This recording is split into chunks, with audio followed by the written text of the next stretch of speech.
Hi, I'm Mark and this is Foothill Paint Fabrication. Today we got a little bit of a rush job for a friend of mine. I actually went to high school with him. I painted his truck about 6-7 years ago. I've kind of lost track. It's a 1954 Ford F100 pickup. It's a really nice truck. He's got a show coming up in a week, and the master cylinder's gone bad on him. So he wants to switch it out with a chrome unit and switch out the booster at the same time with a chrome unit. And he was also telling me that the passenger door window is not rolling up and down very well. So we're going to try to get all that done just in a day or so here and get the truck back to him as soon as possible so we can start detailing it out for the show. So let's roll that thing in here and see how fast we can bust it out.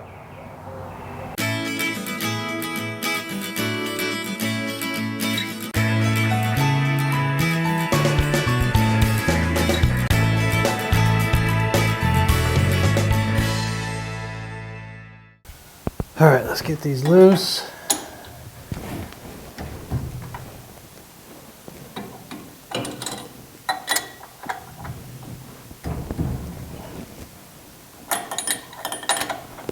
Yeah, starting to drip. But do have a rag down there. Hopefully captures it all.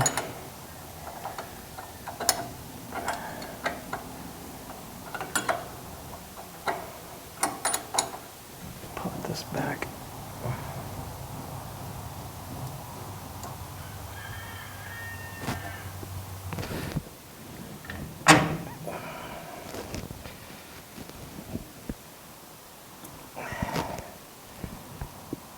Slow that down just a little bit. Let me get that off there.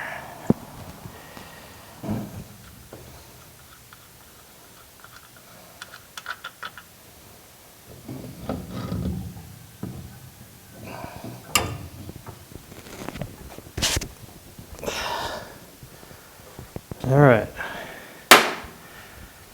Set this thing aside. There we go. All right, so we'll get a little cleaner down here.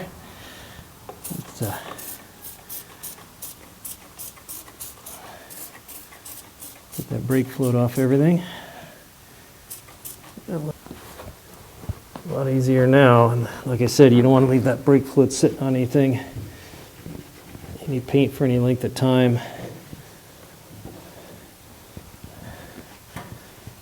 Especially on these really nice cars. So we're going to pop that loose. It came with a new one. And then we're going to go up underneath the dash and get this thing out of here. This was a junkyard job. It came out of a junkyard. It wasn't brand new. So we'll get this out and then see where we go from there. I have a feeling that there's going to be some work to be done up underneath the dash. And I don't think it's going to be easy to get out. I'm hoping it will be, but we'll see. Okay, this is what we're dealing with here. It looks to be like a General Motors brake pedal setup that's been modified to offset it so the pedal clears the steering column behind this upholstery right here. So we've got to get the bolts off that hold that booster. Looking up inside there, I see two of them. I don't see the other two. So I'll be crawling up in here with some sockets and swivels and extensions and see if we can get this loose. Okay, we got all the nuts off from the underside of the firewall inside the cab. They were hard to get to, but doable. The biggest problem was the upholsterer. When they put the carpet in, they sprayed a bunch of contact cement up in there, and that rubber cement coated all the threads on the studs. So the nuts were hard to get off all the way to the very last thread. So that took a little bit of time, but it's loose.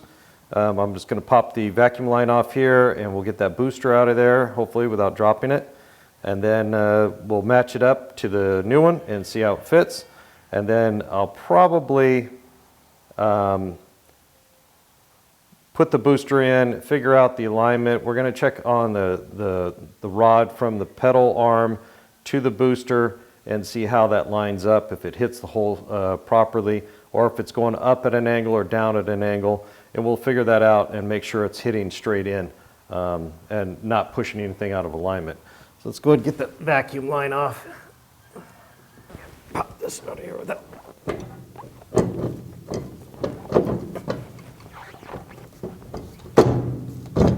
There we go. There. All right. So you can get a close-up view. You can see where fluid's been leaking down here. So the other cylinder had been leaking back past its piston. So right there it shows us that that mesh cylinder was bad. So I don't hear any fluid inside or any other problem, but we're going to be putting a new one on anyways. Here's the boot that goes through.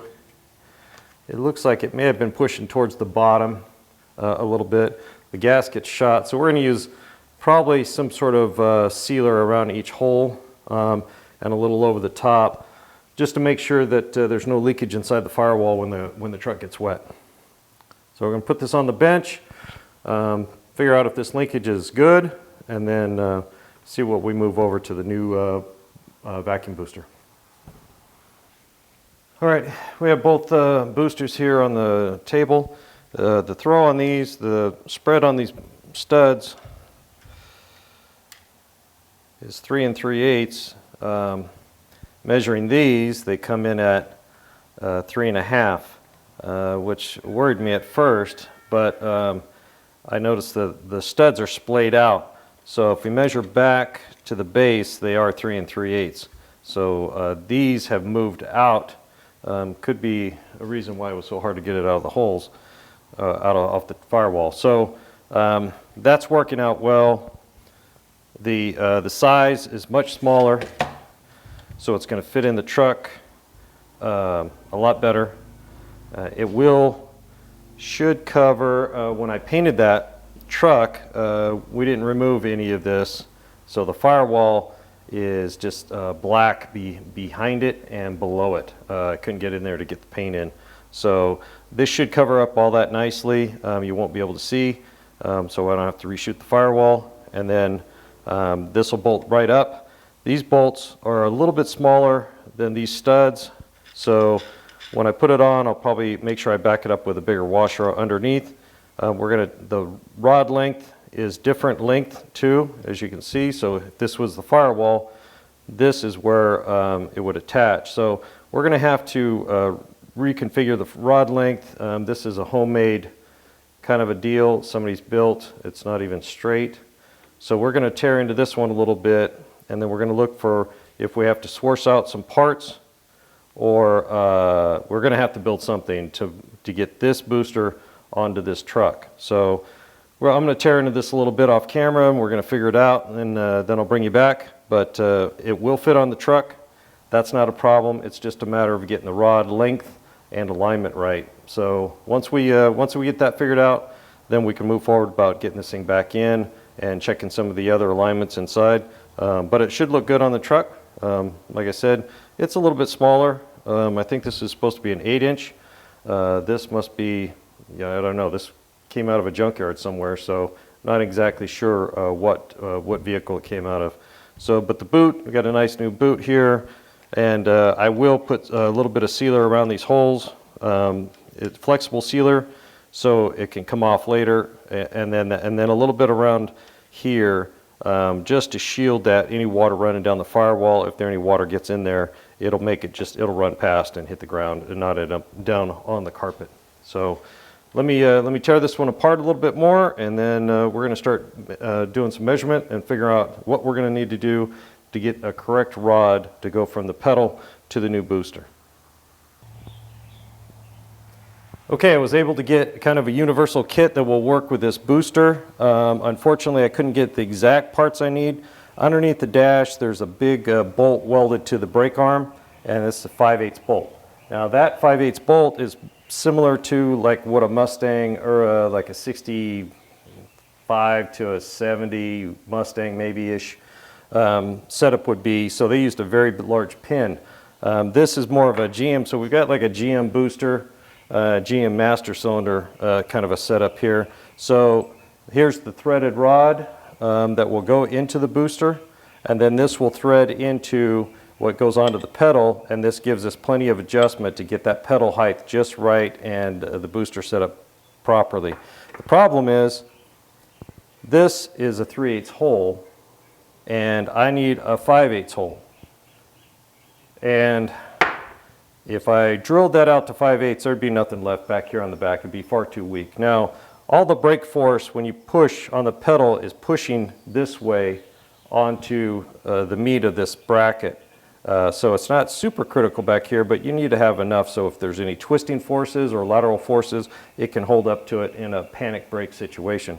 So what I did was took a piece of pipe, it has a 1/2 inch hole inside of it. I pushed it down till the edge is right about here, and then I welded it. I just tack welded it on. That will guide a 1/2 inch drill bit down through here, and that will make that hole 1/2 inch over here. Now I do not have a 5/8 bit, so I have step bit. So the third step down is actually 5/8. So once I get this drilled out to 1/2 inch all the way through, then I'll grind these tacks and grind that smooth, and then I'll run the unibit, the step bit down from each side, and then I'll have 5/8. That'll give us plenty of meat on the back, and like I said earlier, all the force is pushing this way into the braking system, so you know this will work out just fine. So all we have to do is throw this in the drill vise here and get this drilled. Let's give this a shot.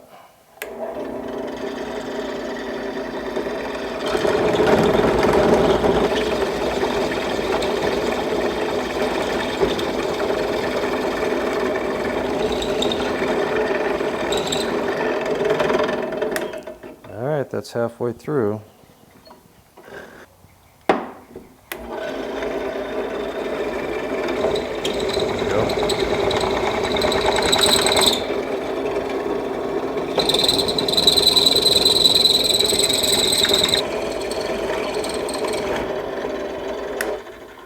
All right.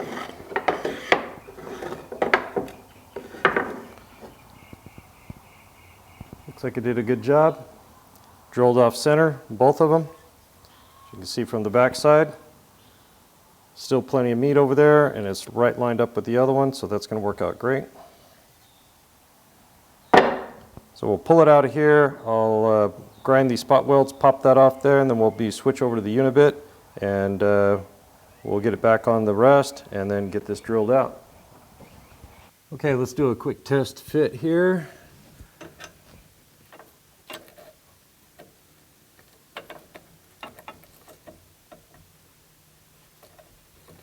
It's on that shaft pretty nice. No jiggle. All right, so that looks pretty good. Pretty happy with that. So it lines up. I can't get the camera in there for you to see, but this centered is perfectly lined up with the hole that the booster goes through, so the shaft will be in really good alignment. So before we do the final assembly, I'll put some white lithium grease on there so it doesn't squeak or anything, and doesn't get any extra wear. So this is going to be a lot better than the way it was before. A little heavier duty and a little more ease of adjustment. So, and everything's perfectly in alignment. So that should make it a lot better for the driver. All right, so here is the old shaft they had, and here's what we've made to replace it. And we'll be using this shaft that threads onto the booster. So we'll have adjustment here, and then we'll have adjustment, of course, here. There's threads in here, and this lock nut will lock it down. That one will lock that one down. So we can get rid of that. And our distance from here to the center of the hole we measured before we tore it apart, the old one, was 8 5/8. So we're going to shoot for that measurement, get it up in there, and see where we land, see how it looks. But we're going to try to get that pedal sitting a little bit lower. I'm going to go ahead and thread this on all the way because we have so much adjustment back here. We may have to pull this off and cut this rod. We'll have to see. We're going to thread that on there real rough. We need 8 5/8 to the center of the pin. So if we bring this out here,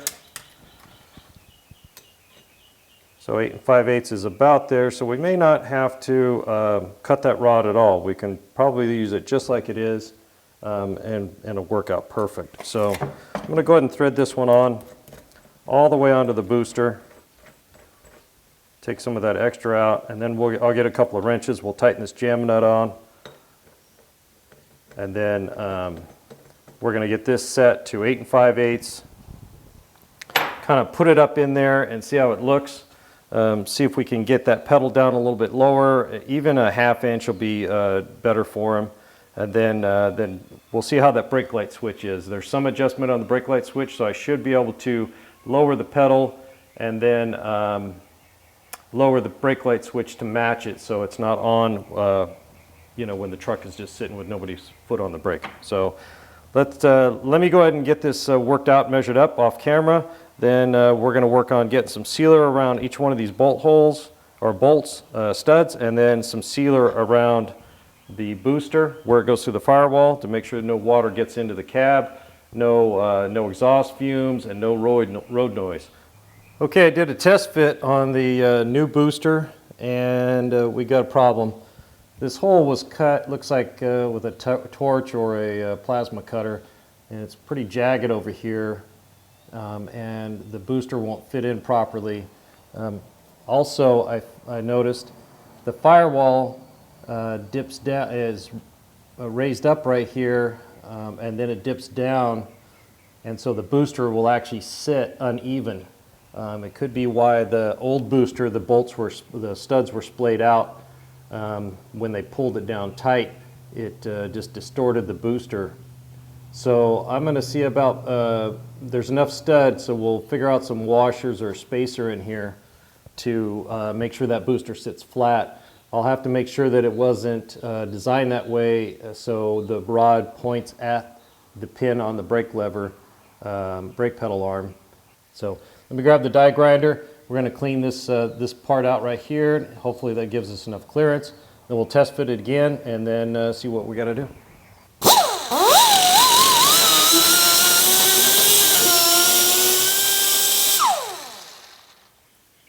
All right, let's see how she fits.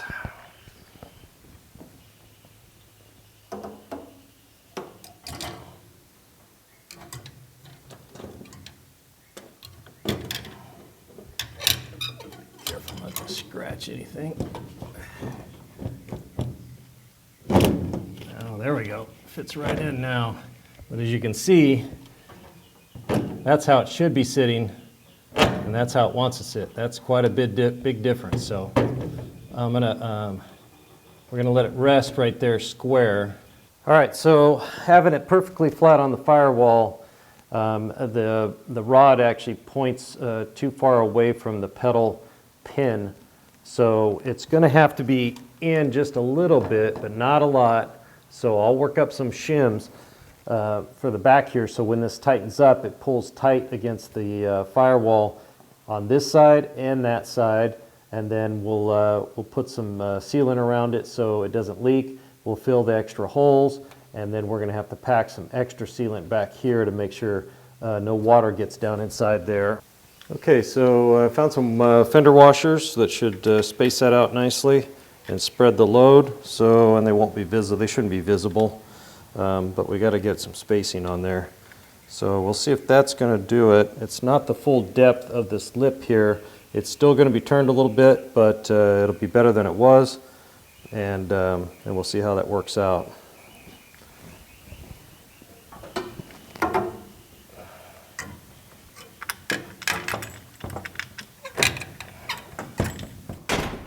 Okay, we're good.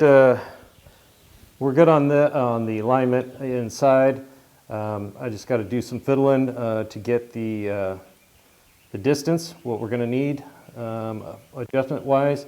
I can adjust it once it's up in there, but I want to get rough adjustment, so when I put it up in there I can slide the clevis over the pin, and then all we have to do is loosen the jam nuts and then slide it in and out to get it just right.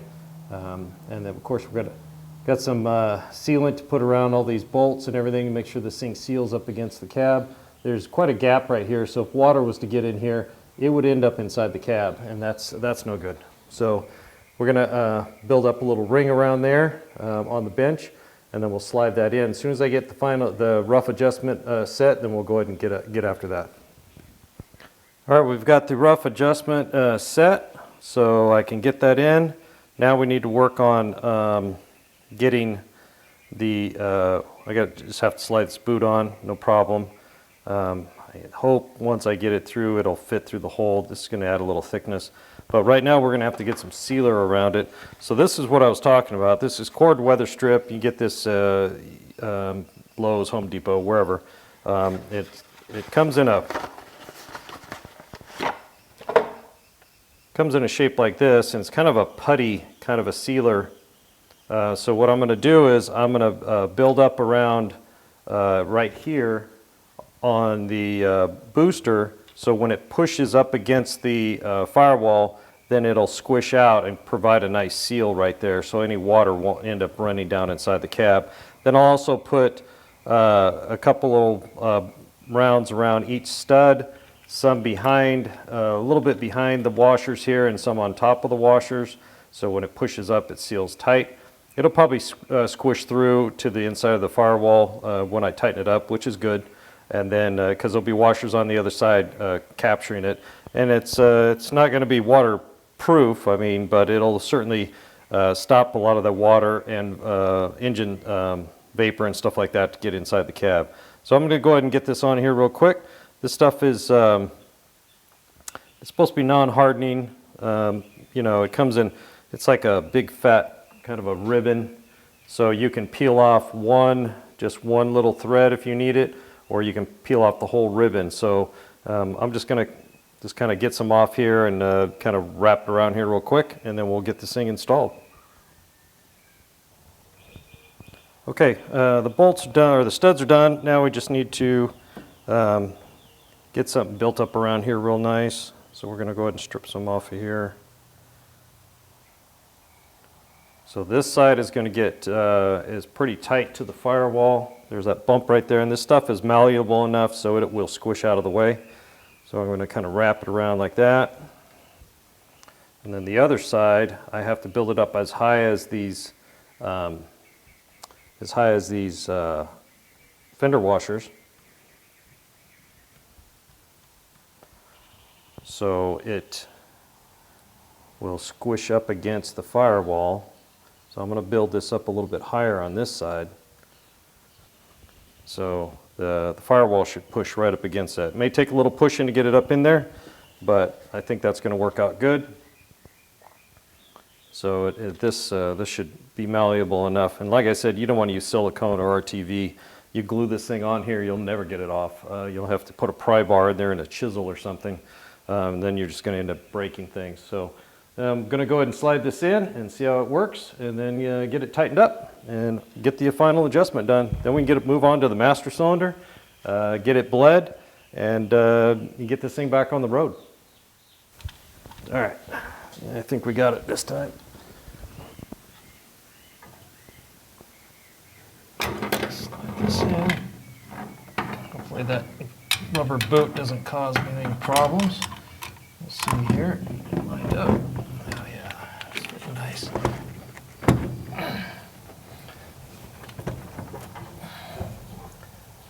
Feels like that putty sealing. Put that finger down inside there. Make sure it is. I'll look up inside once I tighten it up. I should see it squish out a little bit. Well, there you go. Just got to crawl up underneath the dash and get some washers and nuts on there and get those tightened up. They're a little hard to reach.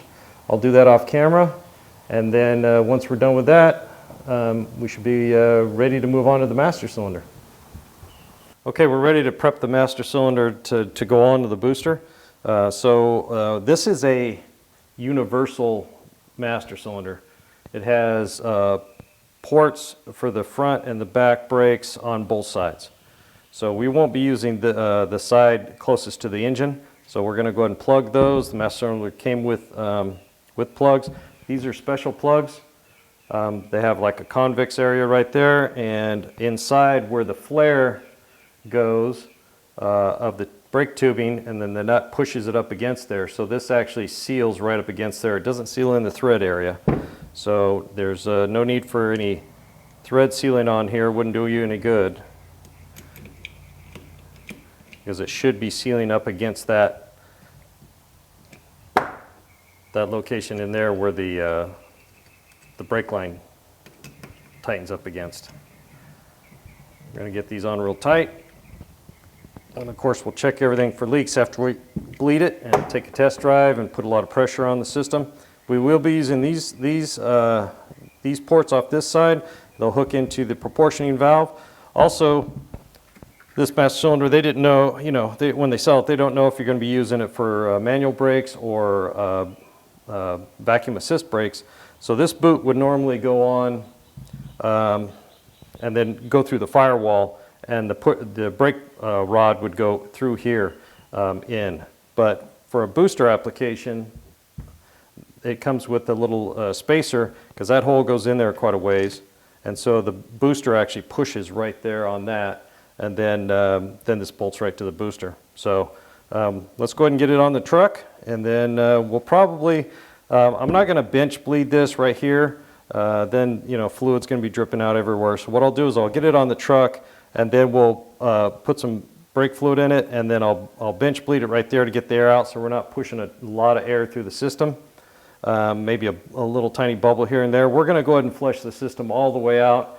There was some crud in the old master cylinder, so I'd like to make sure we get nice clean brake fluid at every corner of the truck, so we know it's good. There's no moisture in the lines and no crud that could cut a seal or cause some other kind of damage. So let's go ahead and swing around and get this on the truck, and then get some brake fluid in it and get this bled out. I'm going to have to call a buddy of mine to come over and help me bleed the brakes. But we'll get all that ready, and then we'll see how it goes. Okay, I've got the master cylinder just snugged up to the booster. I've got the brake bleed, bench bleed kit on there. It's just a couple of nipples that thread into the ports, some tubes and little clips to hold them in place. Got brake fluid inside of it, and I'm going to go ahead and gently press on the brake pedal. You want to move nice and slow, because if you do too fast, it can actually squirt up out of there and then get all over the place. So just want to go nice and slow until all the bubbles are out. In fact, I can see some bubbles popping up right now as the piston inside is starting to fill up.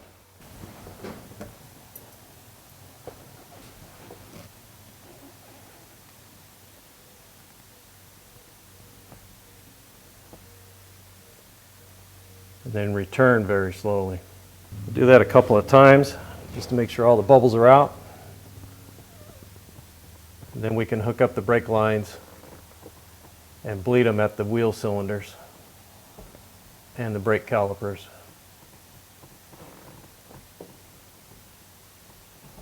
All right, that should do it.